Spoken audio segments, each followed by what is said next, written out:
ভাই সাহেব, একটা জিনিস লক্ষ্য করে দেখেন যে পাকিস্তান যেটা পেরেছে বাংলাদেশ সেটা কেন পারছে না।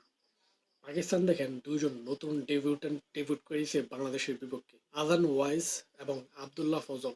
আজান ওয়াইস কিন্তু অলরেডি সেঞ্চুরি করার পথে।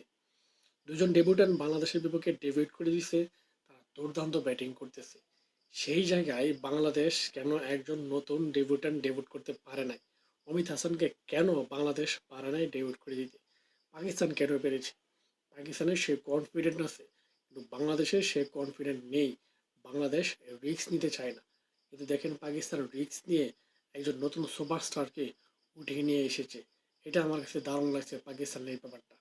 আপনাদের কেমন লাগছে জানাবেন। ও ভাই সাহ, ভারতীয় সিলেক্টররা পড়বে মহা বিপদে। কারণ দেখেন কি, শুভমান গিলও রানে ফিরেছে।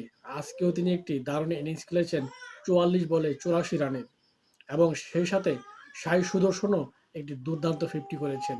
এই দুইজনের দারুণ ইনিংসের উপর ভর করে গুজরাটও পেয়েছে বড় একটি টোটাল। ও ভাই সাহেব, সূর্যবংশী যতক্ষণ মাঠে থাকে ততক্ষণ দমদারাকা ব্যাটিং করে, খুব অল্প বলে বেশি রান করে ফেলে, দুর্দান্ত ব্যাটিং করে।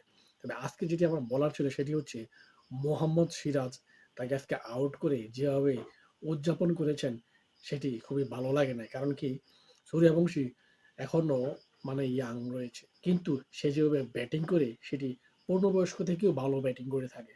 কিন্তু তাকে আউট করার পরে এভাবে উদযাপন করাটা ভাই আমি যুক্তিযুক্ত না। তো এটা স্বাভাবিক, কাউকে আউট করলে সে উদযাপন করতেই